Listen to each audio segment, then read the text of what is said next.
Yesterday, President Obama waived a provision of the federal law that was designed to stop the United States from supplying weapons to terrorist groups.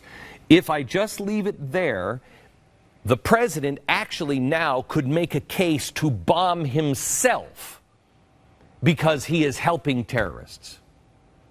He waived this law in order to send weapons to the terrorist groups who are currently fighting Syrian dictator Bashar Assad, including but not limited to Al-Qaeda, Hamas, Hezbollah, all stated enemies, but especially Al-Qaeda.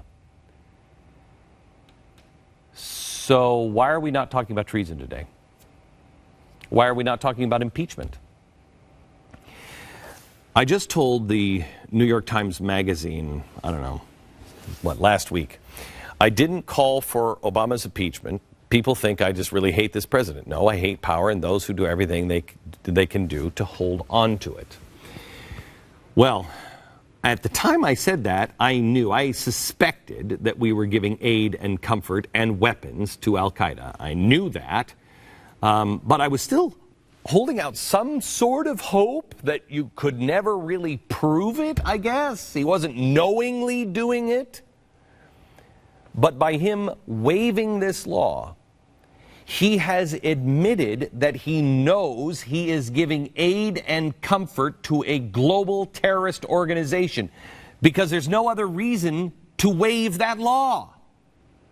And that is why I said today that this president, John McCain, Lindsey Graham, and John Boehner, and anyone else who stands for giving aid and comfort, military support to Al-Qaeda in Syria, should be impeached. Now, I want you to do two things. I want you to notice there's Republicans and Democrats, so it's clearly not about party. Yes, but it's about color. No? Again, look at the faces.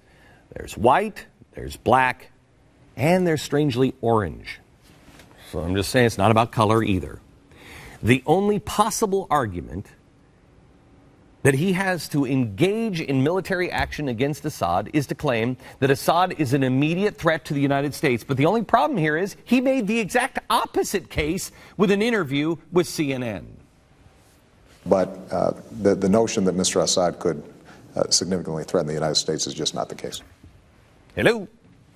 So why is it we're going to war, Mr. President? Why is it you are aiding and giving comfort and aid to Al-Qaeda? Because he's not a threat.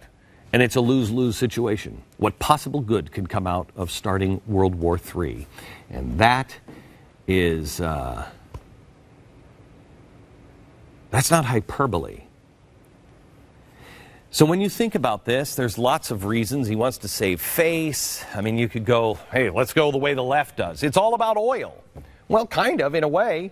Try this one on for size. Maybe former Energy Secretary Stephen Chu can answer this. He said, quote, somehow we have to figure out how to boost the price of gasoline to the levels in Europe. That's about $8. Well, war in the Middle East would certainly do that. It would certainly keep high energy prices. By the way, yesterday we set a record of 1,000 days over $3 at the pump. Congratulations. But that's a pretty radical position, don't you think? I mean, surely we don't have a president who wants Americans to pay through the nose for energy. That's just... Under my plan of a cap and trade system, electricity rates would necessarily skyrocket. I wish I believed that this was just about energy prices, but I do not. You will have to draw your own conclusions. But I will tell you this. The Republicans and Democrats have engaged in treason. If you want to aid and give comfort to our enemies, that's what it is. Does anybody want their vote back? Does anybody have the courage to call for impeachment? It is 1914 all over again. Remember how many people died in World War I, and then think how many died in World War II. That time we were on the winning side. This time I believe we are on the wrong side. So let's recap. president is taking guns away. I mean, let's forget about the, him being thrilled about having our energy prices necessarily skyrocket in the, 1,000 times. We have a president who now is unilaterally going around Congress and putting in gun control laws. He's doing it while he goes around Congress and goes around the laws by waiving a federal law regarding let's not arm any known terrorists. So he's taking guns away from the people while giving guns to Al-Qaeda. What else do you need for impeachment? How about this? If you act right now before midnight tonight, we'll also toss in the hiring and promotion of a Muslim Brotherhood guy in our own Department of Homeland Security. Now how much would you pay? But wait, there's more. You could say he made a mistake. He didn't know. Well, we'll also throw in a warning after the man was hired. In fact, a question by a congressman asking them to check it out, see for yourself, because it's a security risk. Well, I don't think there's any truth to that. But wait, there's more. What would you say after all of that, he promotes this individual to even a higher position in the Department of Homeland Security?